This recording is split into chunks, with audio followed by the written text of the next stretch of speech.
Bismillahirrahmanirrahim. Assalamualaikum warahmatullahi wabarakatuh. Alhamdulillah. Alhamdulillahirabbil alamin. Wassalatu wassalamu ala asyrafil anbiya'i wal mursalin wa ala alihi wa sahabatihi ajma'in, amma ba'du. Allahumma anfa'na bima 'allamtana wa 'allimna ma yanfa'una wa zidna ilman. Walhamdulillah ala kulli hal wa na'udzubillah min hali ahlin nar. Ikhwatal iman, ahibazani Allah wa iyyakum ajmain. Pada kajian kita di malam hari ini mengangkat tema mintalah pertolongan untuk 3 hal. Mintalah pertolongan untuk 3 hal. Semoga Allah Subhanahu wa taala melalui kajian ini memberikan kita taufik untuk senantiasa berzikir, bersyukur dan beribadah kepada Allah Subhanahu wa taala. Semoga kita diistiqomahkan oleh Allah dalam taat kepadanya. Semoga kita dimatikan Allah sebagai seorang muslim, dan semoga kita semua tidak hanya dimudahkan oleh Allah berkumpul di tempat terbaik di dunia ini, di rumahnya yang mulia ini, tapi kita pun dimudahkan oleh Allah berkumpul di tempat terbaik di akhirat, di dalam surga Allah Subhanahu wa taala. Ikhwatal iman, ahibazani Allah wa iyyakum. Kajian kita adalah mintalah pertolongan untuk 3 hal. Di mana 3 hal yang kita minta itu merupakan wasiat Rasulullah sallallahu alaihi wasallam. Wasiat untuk senantiasa kita berdoa kepada Allah Subhanahu wa taala dengan doa meminta 3 hal yang sangat utama, hal yang sangat penting menjadi hajat kita untuk ditolong oleh Allah Subhanahu wa taala. Dan wasiat tersebut terangkum dalam satu doa. Allahumma a'inni ala dzikrika wa syukrika wa husni ibadatika.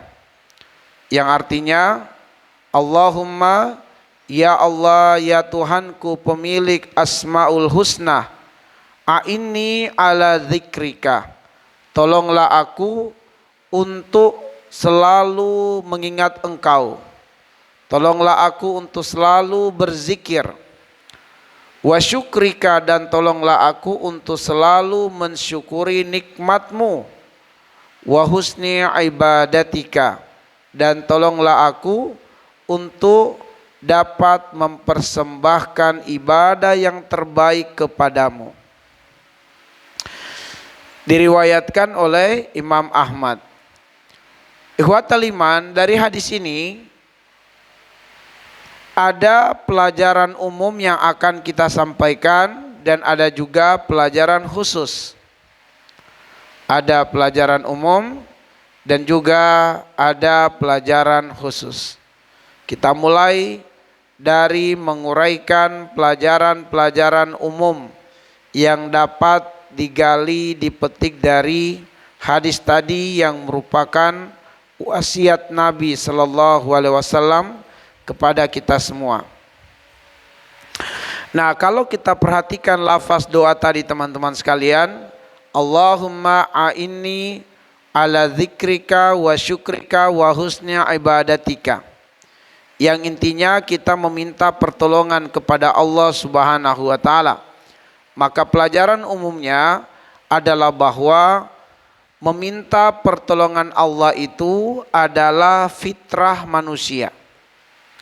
Meminta pertolongan Allah adalah fitrah manusia. Bahwa kita manusia membutuhkan Allah, sedangkan Allah tidak membutuhkan manusia. Teman-teman sekalian, Allah mentakdirkan secara zat manusia itu lemah. Dan karena kelemahan manusia secara zat, manusia pasti akan selalu berhadapan dengan masalah dalam kehidupannya. Akan selalu diperhadapkan dengan kesulitan-kesulitan, kepayahan-kepayahan. Maka manusia untuk supaya dia kuat menghadapi beragam persoalan-persoalan kehidupan, maka dia harus dekat dan bergantung kepada Allah yang Maha Kuat. Dan agar supaya manusia itu mendapatkan kemudahan dalam setiap urusan-urusannya, maka dia harus dekat dengan Allah Al-Fattah yang Maha mampu membukakan untuk setiap hambanya jalan keluar dalam setiap persoalan-persoalannya. Agar supaya manusia terhindarkan dari rasa takut, terhindarkan dari kegalauan, terhindarkan dari kesedihan, maka hendaknya manusia bergantung kepada Allah Al-Mu'min. Allah Maha Pemberi keamanan. Dan agar manusia terijabah segala doa-doanya, harapan-harapannya, keinginan-keinginannya, hendaknya dia bergantung kepada Allah Al-Mujib. Dan Allah Maha mengabulkan segala hajat. Tir, panggil yang di luar masuk. Nah, jadi ikhwatal iman, sederhananya kita itu membutuhkan Allah. Kita itu membutuhkan Allah, dan Allah menjadikan fitrahnya manusia itu butuh Allah. Di dalam surat Fatir ayat yang ke-15 Allah mengatakan, ya ayuhan nas antumul fuqara'u ilallah wallahu huwal ghaniyul hamid. Wahai manusia, kamu yang butuh Allah. Allah Maha Kaya, Allah Maha Terpuji, Allah tidak butuh siapapun. Karena membutuhkan pertolongan Allah adalah fitrah, maka sesiapa yang tidak mengharapkan pertolongan Allah adalah orang yang sombong dalam kehidupan ini. Dan Allah mengingatkan kepada orang yang sombong, wala tamshi fil ardi maraha innaka lan tahriqal arda wa lan tablughal jibala tula kullu dzalika kana sayyi'uhu 'inda rabbika makruha. Janganlah engkau berjalan di muka bumi sebagai orang yang sombong. Siapa itu orang yang sombong? Yang merasa tidak membutuhkan Allah. Sekali-kali kamu tidak dapat membelah bumi ini dan tidak bisa menyamai tingginya gunung. Sedangkan kesombongan adalah kejahatan yang amat sangat dibenci oleh Allah. Maka ihwatal iman, meminta pertolongan Allah adalah fitrah manusia. Maka jangan sampai kita menyelisihi fitrah kita ini. Kita lihat pelajaran yang kedua, masih pelajaran umum.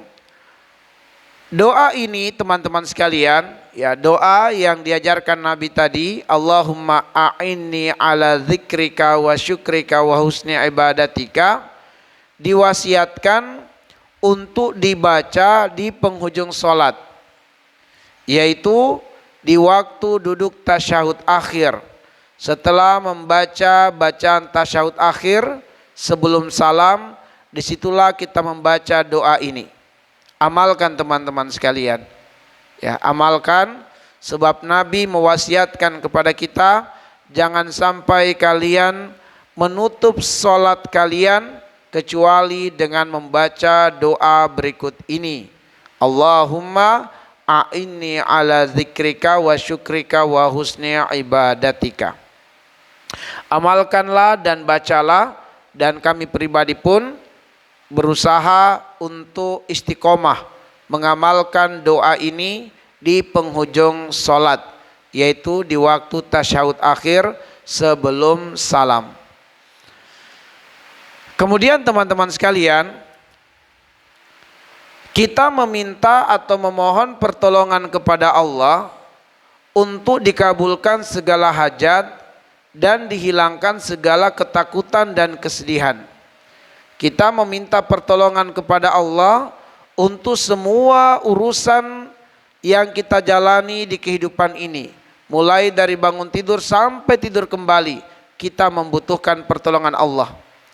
Makanya kita berdoa ihdinas siratal mustaqim, tunjukkanlah kami jalan yang lurus. siratal ladzina an'amta alaihim, jalannya orang-orang yang kau beri nikmat kepada mereka. Siapa mereka? Jalannya para nabi, jalannya para siddiqin, jalannya para syuhada, dan jalannya para solihin. Dan ternyata 4 kelompok manusia yang diberikan nikmat oleh Allah adalah manusia-manusia yang tawadu.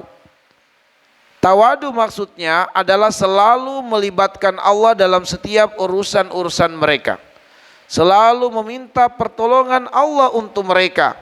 Dan di antara pertolongan yang mereka selalu minta kepada Allah adalah pertolongan untuk diberi hidayah oleh Allah Subhanahu wa taala. Sebab ikhwatal iman, sesiapa yang diberikan hidayah oleh Allah, diberikan petunjuk oleh Allah Subhanahu wa taala, maka tidak lagi menjadi masalah-masalah itu. Sebab sebenarnya masalah itu menjadi masalah ketika masalah tidak menemukan solusi. Tapi ketika masalah itu sudah menemukan solusi, maka masalah tidak lagi menjadi masalah.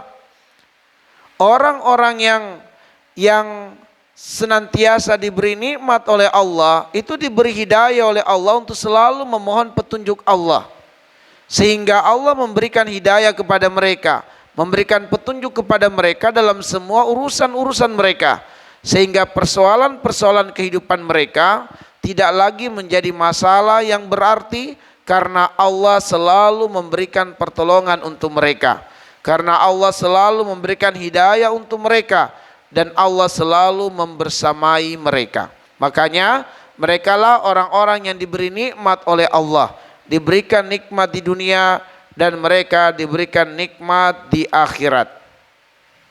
Ala kulli hal ikhwatal iman, mulai dari kita bangun tidur sampai kita tidur kembali, kita membutuhkan pertolongan Allah. Maka janganlah bakhil untuk berdoa, sebab Anda berdoa bukan untuk Allah, tapi untuk kepentingan Anda sendiri. Dan siapa yang malas berdoa, itulah yang kita sebut tadi sebagai orang yang sombong, yang merasa tidak membutuhkan Allah.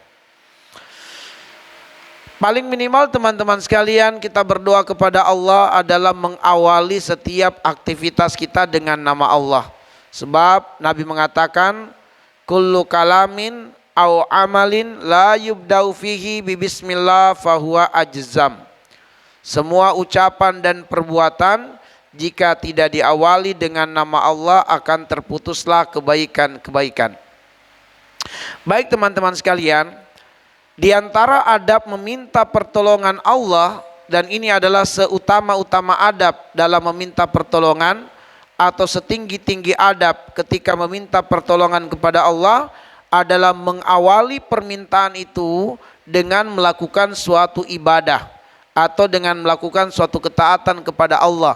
Itulah setinggi-tingginya adab dalam berdoa kepada Allah Subhanahu wa taala, yaitu Anda awali dengan suatu ibadah, dengan suatu ketaatan, barulah Anda meminta pertolongan kepada Allah. Dan ternyata teman-teman sekalian, di antara mustajabnya doa itu adalah ketika doa diawali dengan amal soleh.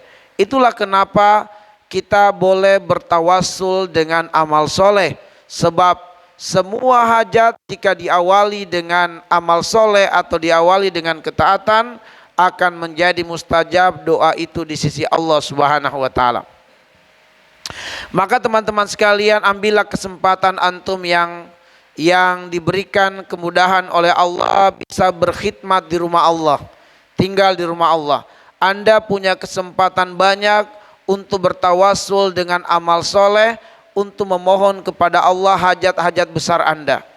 Ketika Anda menyapu masjid teman-teman sekalian, jangan lewatkan kesempatan. Setelah Anda membersihkan rumah Allah, Anda mohon hajat kepada Allah. Sampaikan harapanmu, keinginanmu kepada Allah. Sampaikan teman-teman sekalian. Sedikit pengalaman saja, walaupun ini bukan pengalaman yang berarti dan besar, tetapi kami merasa ini perlu untuk disampaikan. Pengalaman kami pribadi ketika kami berstatus sebagai mahasiswa, ya di semester 3, saya mencari rumah Allah yang bisa ditinggali, ditempati.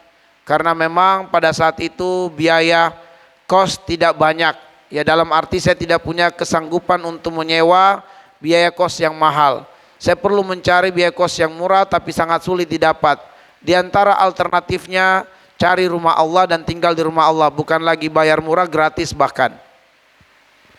Alhamdulillah dengan izin Allah saya dapatkan satu masjid, Masjid Wahdah Islamiyah dekat dari kampus, di belakang kampus UIK.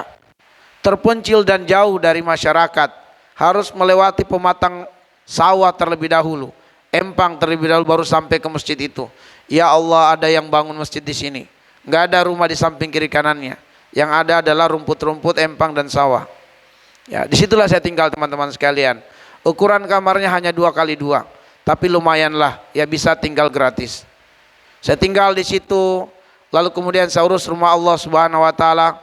Saat itu menjadi darurat harus membunyikan masjid dengan salawat-salawat, sebab jika tidak ada orang yang sholat. Justru orang menganggap ada orang di sana kalau ada salawat yang bunyi. Ya, jadi sholat Jumat kalau tidak diawali dengan salawat terlebih dahulu, nggak bakal datang. Kalau cuma sekedar azan sudah nggak datang orang, karena pada ragu ada nggak orang sholat di situ. Nah, tapi karena ada salawat baru pada datang orang tuh jauh-jauh ke situ. Ya, mahasiswa sebagian besar yang datang.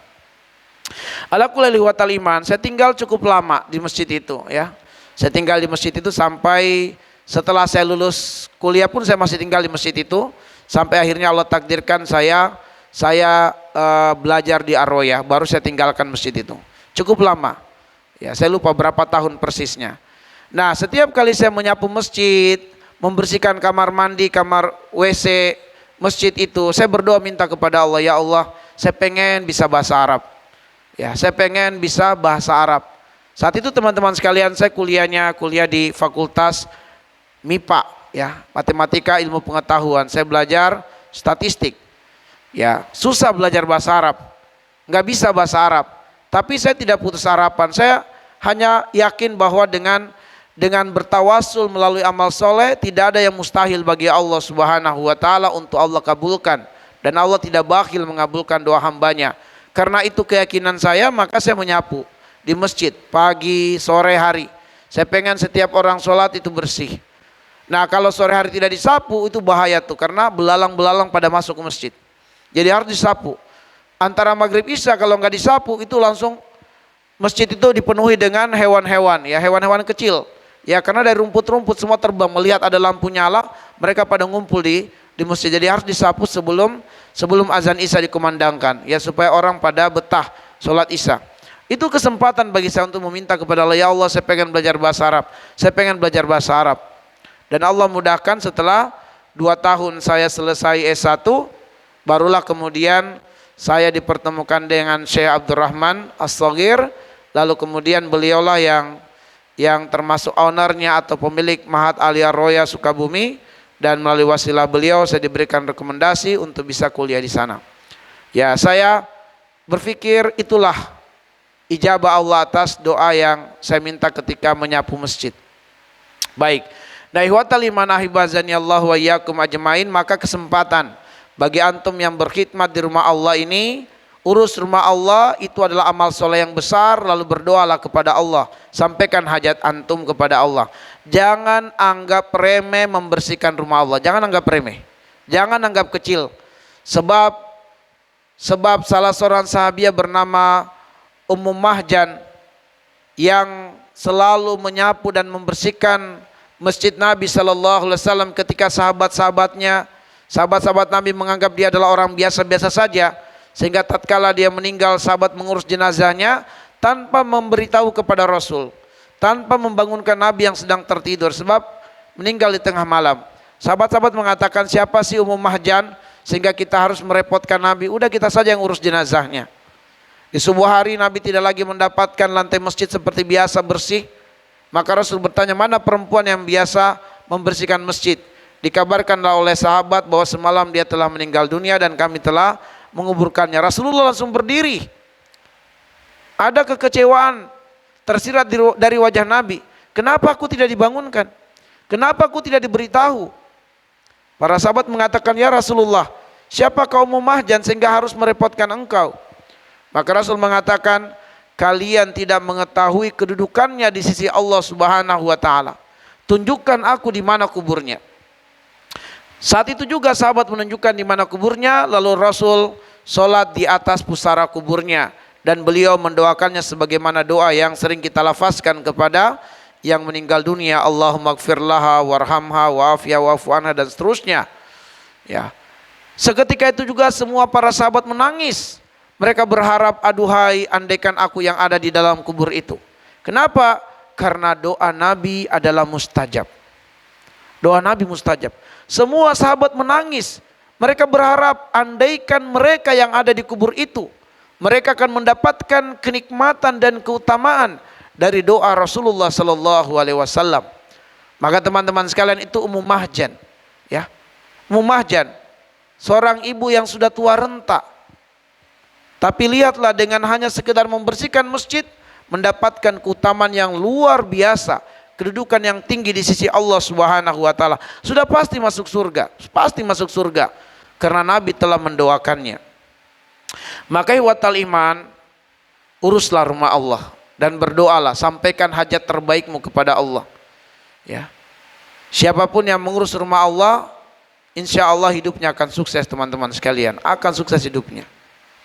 Baik, jadi teman-teman sekalian, awali setiap kali hendak meminta pertolongan kepada Allah dengan ketaatan kepadanya, dengan ketaatan kepadanya. Kemudian teman-teman sekalian, dalam wasiat tadi ada 3 hal yang menjadi seutama-utama hajat untuk kita ditolong oleh Allah. Makanya harus kita meminta kepada Allah. Yang pertama, kita memohon kepada Allah agar kita ditolong untuk menjadi hamba yang banyak berzikir. Allahumma a'inni ala zikrika. Tolong aku ya Allah untuk selalu menjadi hamba yang pandai berzikir. Wa syukrika, kita meminta kepada Allah untuk ditolong menjadi hamba yang pandai bersyukur. Dan kemudian wa husni ibadatika, dan kita minta kepada Allah untuk ditolong menjadi hamba yang berkualitas ibadahnya. Yang berkualitas ibadahnya. Karena Allah mengatakan wajahidu fillahi haqqa jihadih. Jadi kalau untuk urusan taat kepada Allah, berikan yang terbaik teman-teman sekalian.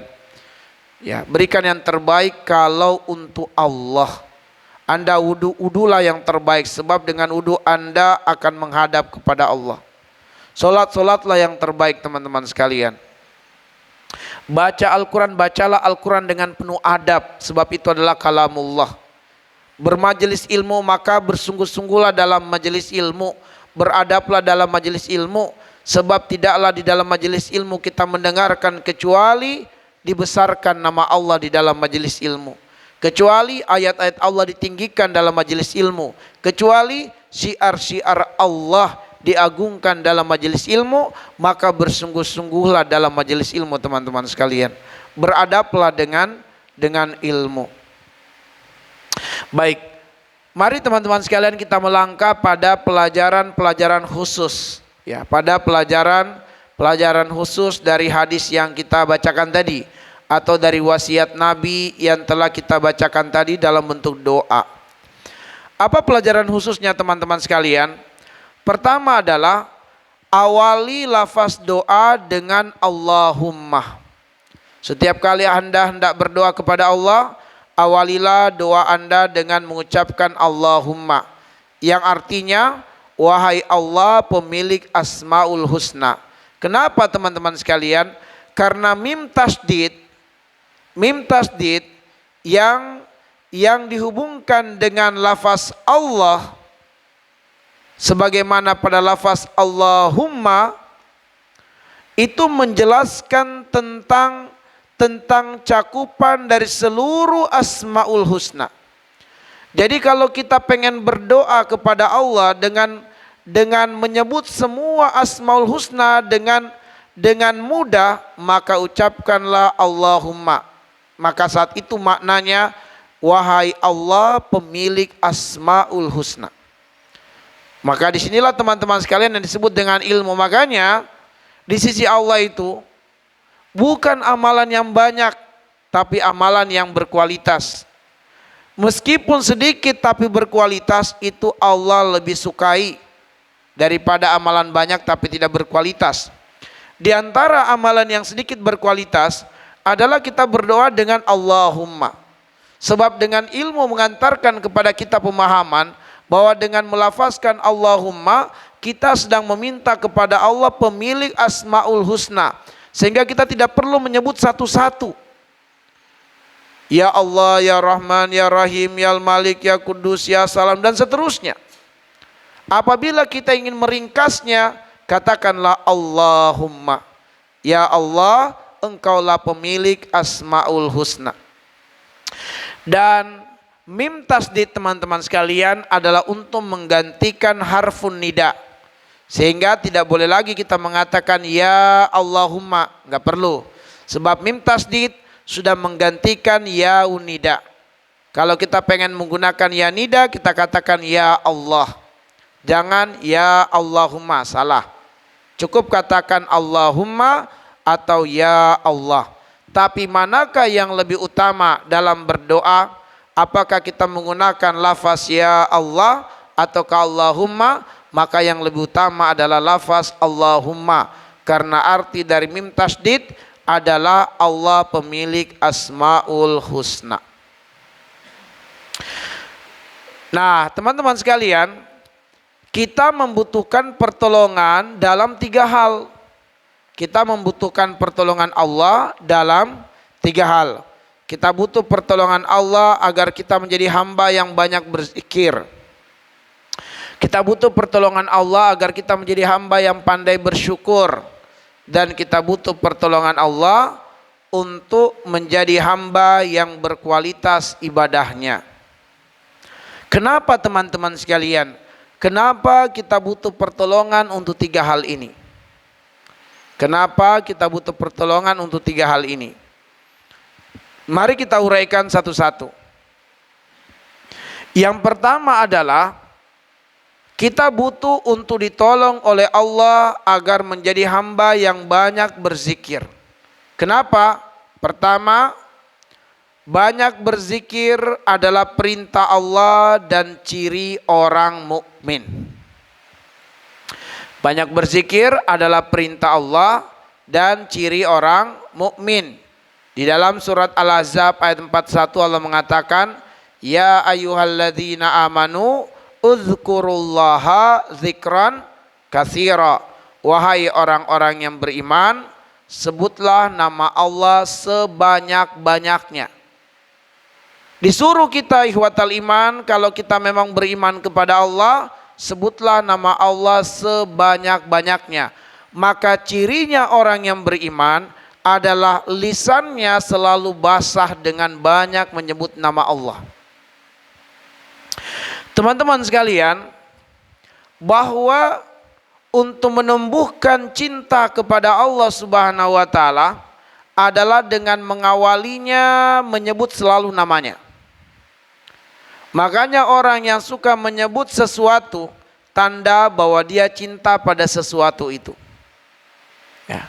Kalau antum selalu menyebut sesuatu, pasti sesuatu itu adalah sesuatu yang Anda sukai. Seseorang ketika dia mencintai seseorang, ya, ketika seseorang mencintai orang lain, niscaya dia pasti akan menyebut nama orang yang dicintainya itu. Dan dia selalu menyebut nama orang yang dicintainya. Bedanya kalau Anda tidak suka dengan seseorang, jangankan Anda yang menyebut namanya, orang lain saja yang menyebut nama orang tersebut, Anda mengatakan jangan sebut nama orang itu di depanku. Karena Anda nggak suka. Karena Anda tidak suka, jangankan Anda yang menyebut namanya, orang lain pun yang menyebut namanya di hadapan Anda nggak suka dengar. Makanya tanda cintanya Anda pada sesuatu ketika Anda menyebut sesuatu itu.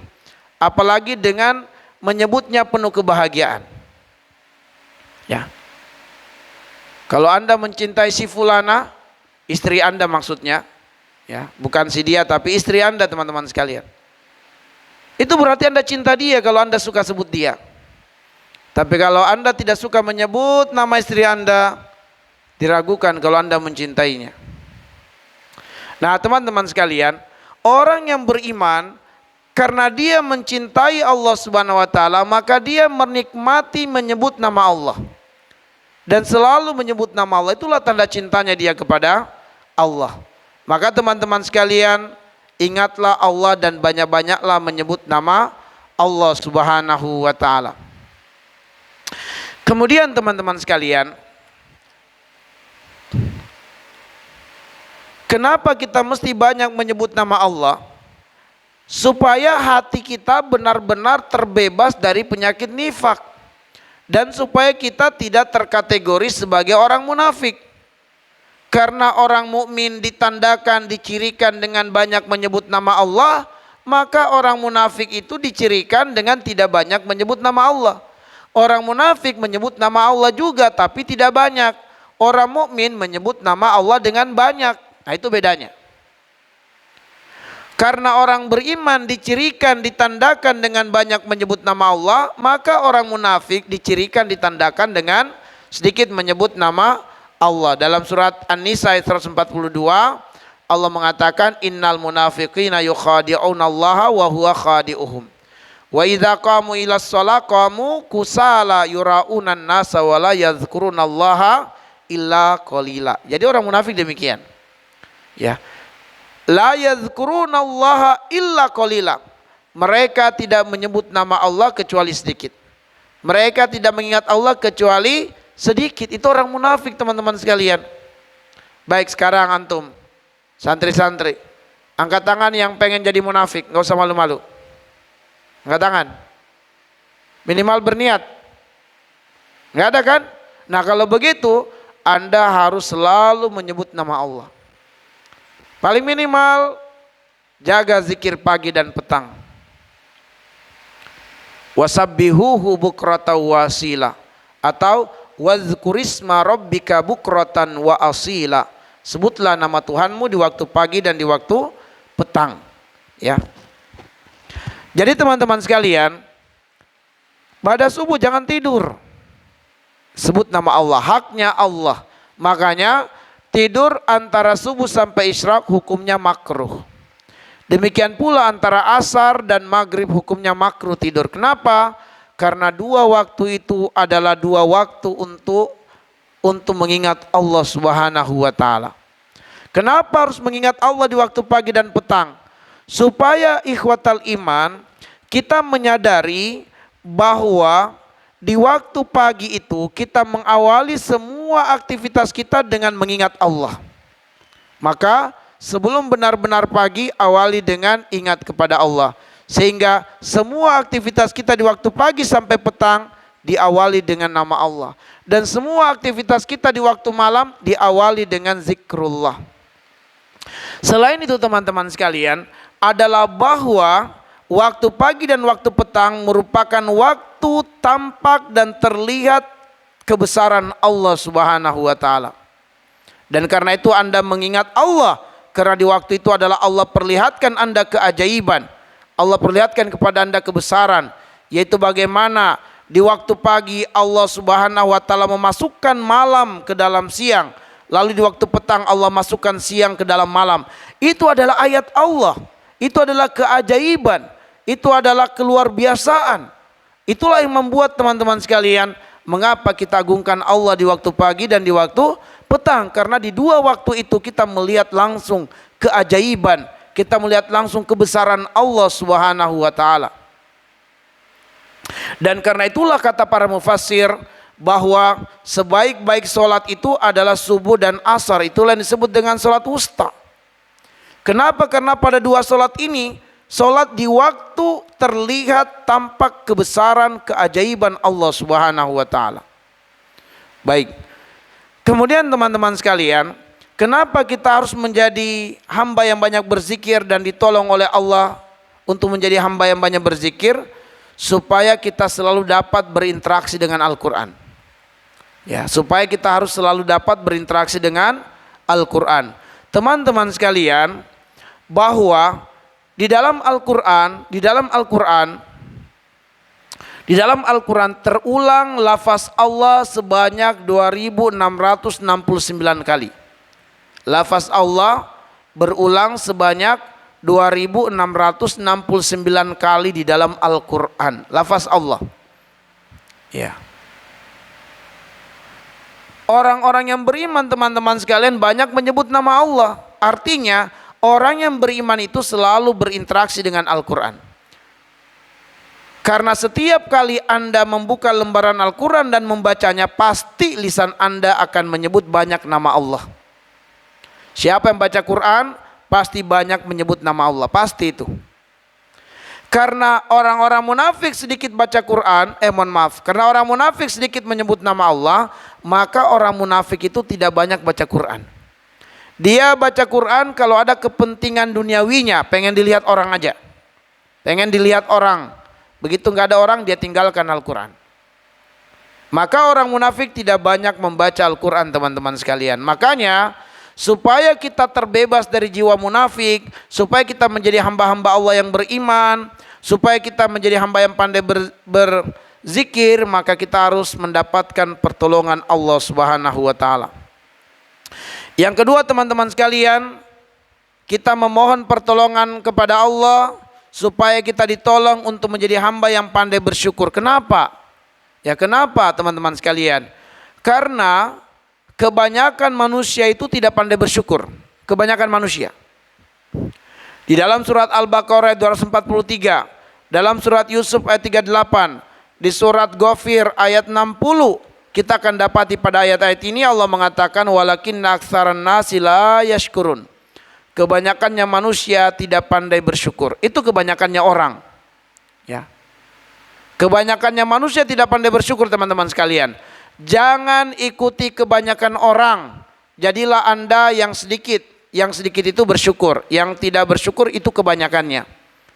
Maka Allah bilang, wa in tuti aksara man fil ardi yudillukan sabilillah.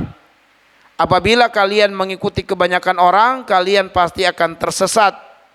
Ya, dari jalan Allah. Kebanyakan orang tidak bersyukur, maka Anda jangan ikuti kebanyakan orang. Jadilah Anda manusia langka dengan banyak bersyukur.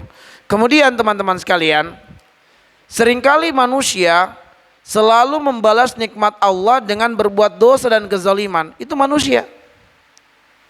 Ya. Lihat di surat Ibrahim ayat yang ke-34.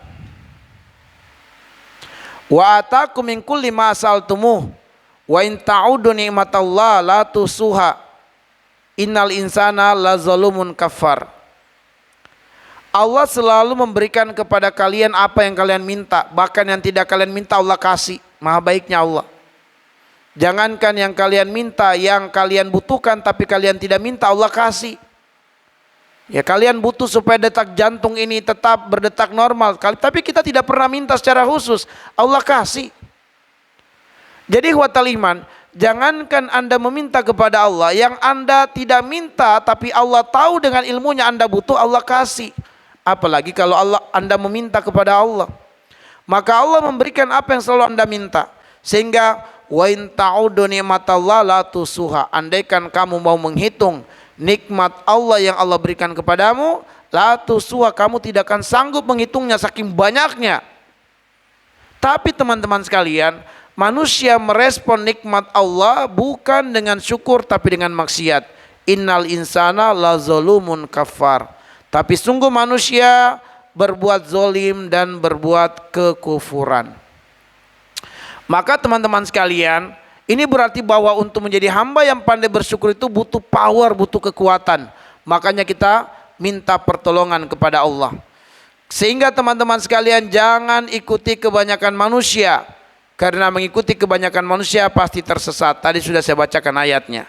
Wa in tuti aksara man fil ardi yudilluka an sabilillah iyattabiuna illa zanna wa inhum illa yakhrusun. Ya, jangan ikuti kebanyakan orang, teman-teman sekalian. Kebanyakannya orang tidak bersyukur, kebanyakannya orang diberi nikmat malah berbuat kufur. Itu kebanyakannya orang.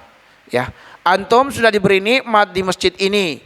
Ya, dengan izin Allah, ya kita bisa mendapatkan kebutuhan sandang, pangan dan papan secara majanan di tempat ini. Itu semua adalah karunia dari Allah yang menggerakkan hati para muslimin untuk kemudian memudahkan kita bisa belajar Quran tanpa harus susah-susah, bisa belajar Islam tanpa harus susah-susah. Fasilitas diwadahi, dipenuhi teman-teman sekalian. Jangan menjadi hamba yang kufur. Jangan menjadi hamba yang kufur. Anda tidak akan pernah bisa membalas kebaikan para muslimin kecuali Anda menjadi pribadi yang soleh. Kecuali Anda menjadi pribadi yang berdaya guna bagi Islam dan kaum muslimin di masa depan. Itulah cara bisa membalas kebaikan para muslimin. Maka teman-teman sekalian, saya ingatkan, janganlah kita menjadi hamba yang kufur nikmat. Jadilah kita hamba yang pandai bersyukur. Baik, kemudian teman-teman sekalian, kita butuh pertolongan Allah untuk bisa mempersembahkan ibadah yang terbaik. Kenapa? Karena amalan yang diterima di sisi Allah itu adalah amalan yang berkualitas. Alladzi khalaqal mauta wal hayata liyabluwakum ayyukum ahsanu amala. Bahwa Allah Subhanahu wa taala itu menguji kita dengan pernak-pernik kehidupan adalah untuk menguji siapa yang terbaik di antara kita amalannya. Bukan yang terbanyak amalannya, tapi yang berkualitas amalannya. Untuk bisa beribadah yang berkualitas butuh ilmu teman-teman sekalian. Maka kita perlu ditolong oleh Allah, ditolong untuk dimudahkan belajar, ditolong untuk dimudahkan menuntut ilmu. Maka berdoalah supaya ditolong untuk melakukan ibadah yang terbaik, yang berarti Anda meminta pertolongan dimudahkan dalam belajar dan menuntut ilmu. Inna ja'alna ma'alal ardi zinatan laha linabluwahum ayyuhum ahsanu amala. Segala pernak-pernik kehidupan dihadirkan oleh Allah sebagai perhiasan bagi bumi ini untuk menguji kita, apakah kita bisa mempersembahkan ibadah yang terbaik atau tidak. Maka handphone di tangan Anda itu adalah ujian dari Allah teman-teman sekalian. Apakah dengan itu Anda akan bersyukur kepada Allah, ataukah dengan itu Anda akan kufur terhadap nikmat Allah? Is'al nafsak, tanya diri Anda. Apakah handphone ini membuat Anda semakin dekat dengan Allah, ataukah membuat semakin jauh Anda dengan Allah Subhanahu wa taala? Is'al nafsak, sebab Anda penggunanya, Anda pemakainya. Kemudian teman-teman sekalian, banyak orang yang sholat, banyak orang yang puasa, tapi tidak mendapatkan buah dari ibadahnya itu kecuali lelah dan letih, lapar dan haus. Kenapa? Karena tidak berkualitas ibadahnya, tidak berkualitas sholatnya. Banyak orang pergi haji dan umroh, tapi hanya pindah tempat tidur. Kenapa? Karena tidak memahami bagaimana cara haji dan umroh yang sesuai dengan petunjuk Rasulullah Sallallahu Alaihi Wasallam. Maka teman-teman sekalian, dikala banyak orang tersibukkan dengan aktivitas-aktivitas yang jauh dari nuansa ilmu, maka bersabarlah dan bersyukurlah Anda bisa dekat dengan aktivitas ilmu. Dan karena itu berniat dan bertekadlah bahwa hari ini Anda belajar, Anda harus bisa menularkan kebaikan ini kepada orang lain. Anda harus bisa mengajarkan ilmu kepada manusia lainnya teman-teman sekalian. Sebab boleh jadi yang mengabaikan ilmu itu adalah saudara kita, orang tua kita. Boleh jadi mereka lah yang mengabaikan ilmu, maka tugas Anda bagaimana belajar hari ini untuk bisa mengajarkan ilmu kepada mereka.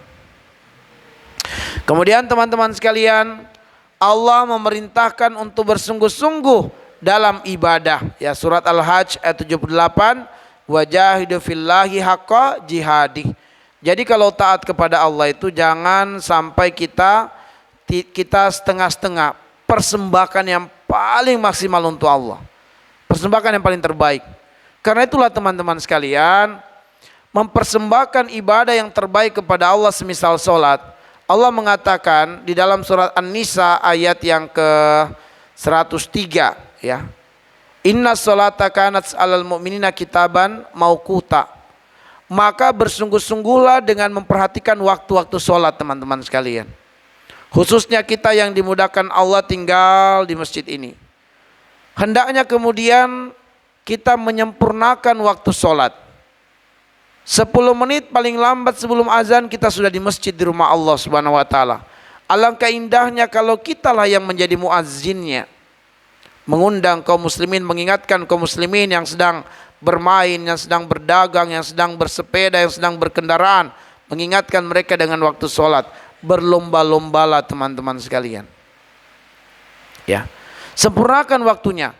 Jangan sampai sudah azan Anda masih sibuk dengan yang lainnya. Padahal kalimat azan diawali dengan kalimat takbir agar kita sadar bahwa semua selain Allah adalah kecil. Semua panggilan-panggilan selain Allah adalah kecil.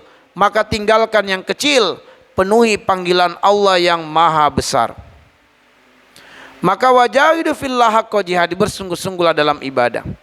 Selain kita bersungguh-sungguh dengan waktu sholat, bersungguh-sungguh dengan caranya. Caranya adalah dengan mengikuti sunnah Rasul. Di antara sunnah terbesarnya Nabi dalam sholat 5 waktu adalah berjamaah. Jangan sampai Anda kehilangan sholat berjamaah. Ya. Sholatlah di mana azan dikumandangkan dan sholatlah dengan berjamaah teman-teman sekalian. Allah bilang, warka'u ma'ar raqiin. Rukuklah bersama dengan orang-orang yang ruku. Lalu kemudian sholatlah di masjid, sebab itulah bukti keimanan kepada Allah. Ya. Sholatlah di masjid, sebab itulah tanda beriman kepada Allah. Innama ya'muru masajidallah man amana billahi wal yaumil akhir. Sungguh hanyalah yang benar-benar beriman kepada Allah, yang benar-benar beriman kepada hari akhir adalah yang memakmurkan rumah-rumah Allah Subhanahu wa taala. Baik, ma'asyiral muslimin, azanillahu wa iyyakum ajmain. Demikianlah yang bisa kami sajikan dan sampaikan pada kajian kita di malam hari ini. Lebih dan kurangnya mohon dimaafkan. Naktafi bihadzal qadar. Nas'alullah ayyaj'alana minal ladzina yastami'unal qaula wa yattabi'una ahsana. Subhanakallahumma bihamdik asyhadu an la ilaha illa anta astaghfiruka wa atubu ilaik. Assalamualaikum warahmatullahi wabarakatuh.